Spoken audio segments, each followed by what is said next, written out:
day one, the gun handling and all that stuff, because as a lot of you know, right?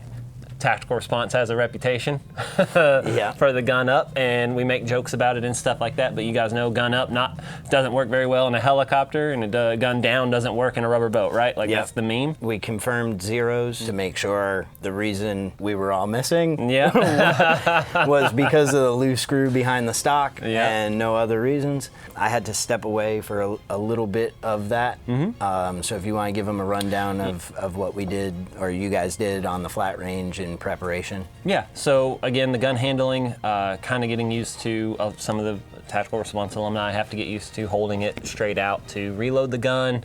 Practiced on the flat range, going ahead and practicing getting used to the hand signs that you're going to see while you're in the helicopter because you can't hear. After we got that stuff squared away, a few drills running that. We had a walk through the course of fire just so we can kind of see where the targets were going to be at. That was pretty much it up until lunch. Okay. The flat range, the course walk, and all that stuff took us to lunch. I mean, if you've been to our range, we had targets kind of spread out throughout our contractor field or the vehicle tactics field, whatever class you may have spent time on that one. Kind of onto and towards our big fighting pistol range. Then we had a bunch of targets set up in the cars. Yes. Yep, we had those, but we didn't actually walk through those. Okay. Because those were for the second run, so we just walked through the first run that we did in the helicopter. But some people might not know, but there is a hill that you can go up on into a like gravel pit area, kind of off next to the big pistol range, and so they had a bunch of targets set up there as well. I got back as you guys were on lunch, and then kind of as people were finishing up their lunch, it was almost perfect timing. Right. Like the chopper, we started hearing it, and like everyone was getting excited, and it came down, kind of swept along on the fighting rifle range to kind of move a lot of that clipped grass out of the way, so he kind of cleaned his landing area. You know helicopters are hot? Apparently there's like a lot of heat that comes out of the back of them. I had no idea. Yeah. And so then he put the chopper down, and by he, I'm talking about Paul from Airborne Tactical. Fantastic pilot, guys. Like this may be onto the other stuff. I was pretty scared to get up in a helicopter or get on a helicopter, but like I would totally do anything if Paul were behind the wheel. After the arrival, we had a kind of meet and greet with the flight crew. Angel did a really good job of a safety brief on how to just be around a helicopter. Right. Like there are things moving pretty quickly. That you don't want to meet, and then fielded a bunch of questions. A lot of questions, like specific to the helicopter and just aviation in general. He was there to kind of provide that expert opinion, and after all that was done, we started doing some dry runs. Proper way of getting onto the bench. Bring it up now since I'm talking about it, but like the bench, Paul helped design that, so it was a lot of very interesting to get their perspective on that stuff. So dry runs of boarding and dismounting properly. Yeah, and I mean, I really enjoyed that part because it added to, I think, a comfortability of what was going to be happening later on. What did we get into next? So we did some actual live fire just from the bench, so the helicopter was not in the air, but just getting used to that seated position and hitting some steel targets that we had set up on the flat range. And that's pretty much it for day one. You know, we had a bit of a debrief, of course, at the end of that day.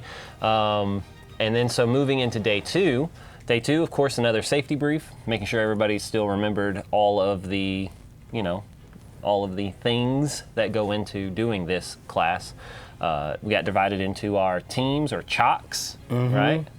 And then we started the runs. So you had, at least here, we had about 10 minutes on each run.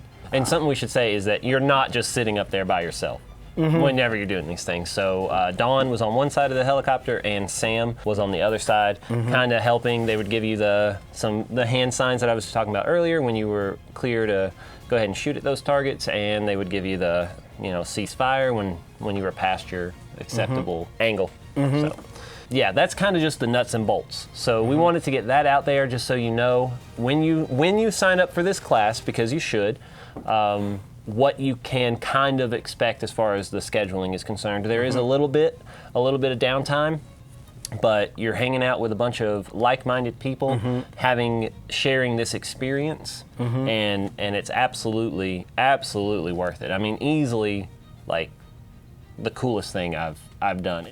You started to talk about the benches, and it's like how you're not in the helicopter. Right. You're on the outside. You're literally on the outside of the helicopter, and that's one of the things that makes this different than, some other, because you can go ride in a helicopter, but he's the only guy that has the licenses to actually allow people to sit on a bench strapped to the outside of the helicopter. So that really is a kind of a game changer, because it's not like you're just sitting in the door dangling your feet out. Right. Your whole ass and body is out there too. So yeah, it's a big difference. Again, heights and stuff does not bother me at all. But on that first run, like even I was like, oh shit. Like this is a little bit different than I expected. It's just as cool as you thought it was going to be. Oh, right? dude, it was so cool. Dude, it was weird. I don't know how many hours and how many times and different helicopters I've flown on, and I still smile when I get on. Yeah, it's just like still so cool. You guys were talking about how much you shot. Some people, especially on the second run, guys were a little bit timid on the first one, and not everybody shot a whole lot. They were trying to make their hits, and then guys realized accuracy by volume. The old saying, you miss every shot you don't take. Shelton told one of the students, they were talking about like their ammo, how many magazines they had and stuff like that, and he said, well, you're probably going to shoot it anyway, so why do you want to shoot it out of a helicopter instead? And the guy was like, you're right. And so his next run, he was definitely a little bit more. I like that. A little bit more on it, As soon as we took off, we were on the rifle range, we take off towards the tree line. I was like, oh, this is not as scary as I thought it was going to be. As we came up over the berm where we have the long distance targets, then we started getting some height. We met the wind, like we were above the tree line. I had that offhand holding onto the bench, and so I got my rifle, and my offhand is like holding here, and I knew I had a seatbelt on, but when you were like, all right, load your gun, I was like, how do I do that while I hold on to this bench? Because my left hand really likes being where it is right now. Yeah, I had to make you. So if you guys are nervous about that, so we had a couple of people in the class who I knew were afraid of heights and stuff like that. And as soon as they were in the air and started doing their thing, like that was not even in their mind anymore. Like Paul is a great pilot.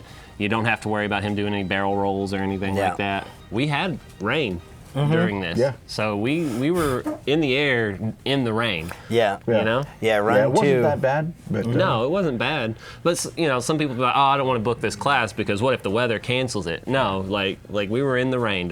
You don't have to worry about that, Yeah. It was a lot of fun. Yeah. The rain wasn't so bad. Everybody was still having a great time. Yeah. If it got really, really nasty, and I think probably the only reason he might land and say we can't fly is if it was lightning. Right. He's like, I'll fly in the rain. I don't care. Yeah. I got a windshield indoors. But he was a little bit concerned, and he had communication with Sam, and they were talking about it. Sam's like, nobody's complaining. Keep going. So. Yeah. No, it was cool because the rain's kind of running sideways across the iPro, and it stings a little bit. I mean, when you're going 35 miles an hour, hanging out there in the rain, Calvin wearing shorts, I imagine his legs were getting stung up pretty good by. I mean, my biggest takeaway from it was, of course, the safety stuff, right? But the amount of fun that we had, and like you said, there was learning done. The whole leading, right? Yep. Just getting your dot ready, and as soon as it touched that side of the steel, just letting it go. It was a lot of fun, and when you made your hits, at least if you were shooting slow like I was, you felt like you earned it, you know. So it was a lot of fun. Again, easily the coolest thing I've ever done. Although now it's a whole nother like avenue or ruining movies, right? Right. Like the next time you see Jason Bourne, like with one hand on is it a skid? Yeah. Like, and then the other hand in the pistol, and he's like headshotting a dude in a car, like driving away from something. Bullshit. Yeah, like, fuck you, man. It ain't that easy, all right? He could have practiced a bunch. Yeah. We don't know. That's true.